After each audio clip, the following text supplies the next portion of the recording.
It's 4 a.m. And the big test is in 8 hours, followed by a piano recital.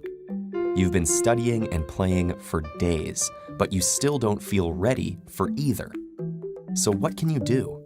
Well, you can drink another cup of coffee and spend the next few hours cramming and practicing. But believe it or not, you might be better off closing the books, putting away the music, and going to sleep.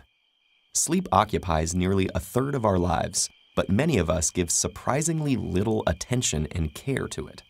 This neglect is often the result of a major misunderstanding. Sleep isn't lost time, or just a way to rest when all our important work is done. Instead, it's a critical function, during which your body balances and regulates its vital systems, affecting respiration and regulating everything from circulation to growth and immune response. That's great, but you can worry about all those things after this test, right? Well, not so fast. It turns out that sleep is also crucial for your brain, with a fifth of your body's circulatory blood being channeled to it as you drift off. And what goes on in your brain while you sleep is an intensely active period of restructuring that's crucial for how our memory works. At first glance, our ability to remember things doesn't seem very impressive at all.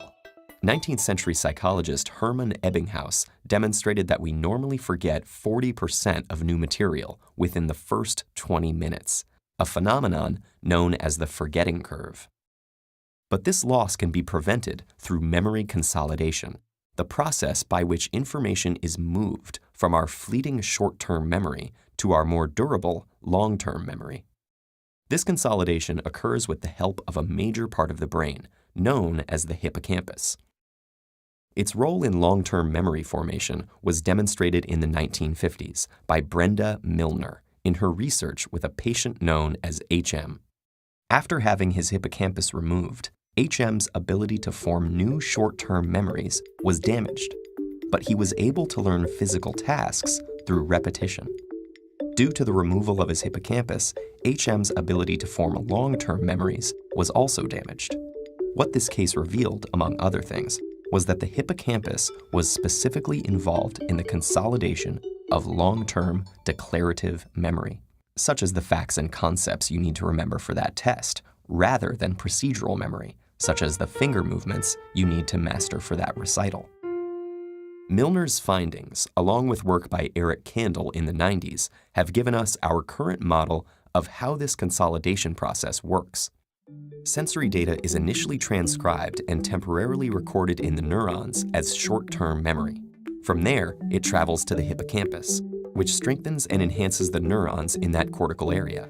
Thanks to the phenomenon of neuroplasticity, new synaptic buds are formed, allowing new connections between neurons and strengthening the neural network where the information will be returned as long-term memory. So why do we remember some things and not others? Well, there are a few ways to influence the extent and effectiveness of memory retention. For example, memories that are formed in times of heightened feeling or even stress will be better recorded due to the hippocampus's link with emotion. But one of the major factors contributing to memory consolidation is, you guessed it, a good night's sleep. Sleep is composed of 4 stages, the deepest of which are known as slow-wave sleep and rapid eye movement. EEG machines monitoring people during these stages have shown electrical impulses moving between the brainstem, hippocampus, thalamus, and cortex, which serve as relay stations of memory formation. And the different stages of sleep have been shown to help consolidate different types of memories. During the non-REM slow-wave sleep, declarative memory is encoded into a temporary store in the anterior part of the hippocampus. Through a continuing dialogue between the cortex and hippocampus, it is then repeatedly reactivated, driving its gradual redistribution to long-term storage in the cortex. REM sleep, on the other hand, with its similarity to waking brain activity, is associated with the consolidation of procedural memory. So based on the studies, going to sleep 3 hours after memorizing your formulas and 1 hour after practicing your scales would be the most ideal. So hopefully you can see now that skimping on sleep not only harms your long-term health, but actually makes it less likely that you'll retain all that knowledge and practice from the previous night.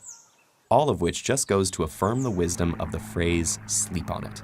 When you think about all the internal restructuring and forming of new connections that occurs while you slumber, you could even say that proper sleep will have you waking up every morning with a new and improved brain, ready to face the challenges ahead.